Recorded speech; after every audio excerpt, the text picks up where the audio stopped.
అన్నటువంటి ఫీలింగ్. ఇదేంటంటే ఒక సైకలాజికల్ వార్. చదరంగంలో అదొక ఎత్తు, ఆ ఎత్తులో పడ్డారు ఇక్కడ జనం. రెండవ కాన్సెప్ట్ ఏంటంటే అంతకంటే ఎక్కువ ఇస్తానన్నారు కానీ తక్కువ ఇస్తానలేదు కదా ఈ రెండు చోట్ల కూడా. కానీ ఇప్పుడు రెండు చోట్ల చూస్తే ఏమైంది, డిసడ్వాంటేజ్ అదే అయ్యింది. ఇవాళ నెక్స్ట్ ఎలక్షన్స్ కి తేలుద్ది ఇప్పుడు ఏంటనేది.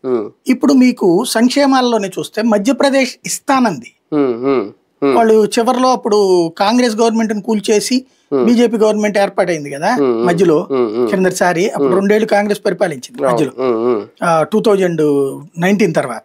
21 దాకానే చేసింది. 1920లో ఎలక్షన్ జరిగినట్టునే, 1918లో ఎలక్షన్ జరిగినాయి అక్కడ. 18 తర్వాత 2021లో మారిపోయింది. అంటే మళ్ళీ మోడీ గెలిచాక అక్కడ గవర్నమెంట్ మారింది.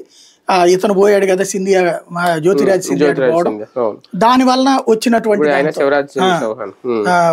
ఇప్పుడు అక్కడ అడ్వాంటేజ్ వచ్చింది.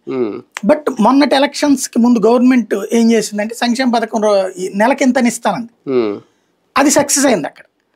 మహారాష్ట్రలో అంతే జరిగింది.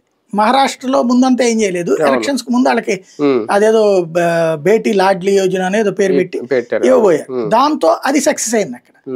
అవి రెండు సక్సెస్ అయింది. ఆంధ్రాలో చూస్తే ఫెయిల్ అయింది. కాబట్టి అయితే ఇక్కడ ఏమన్నా ఈ నెలవారీగా వస్తుంది అన్నటువంటి దాని గొట్లో చంద్రబాబుని గెలిపించినట్టు అనుకోవచ్చు కదా మనం. 1500 రూపాయలు ఒకేసారి 18,000 అంటే నెలకు 1500. హర్యానా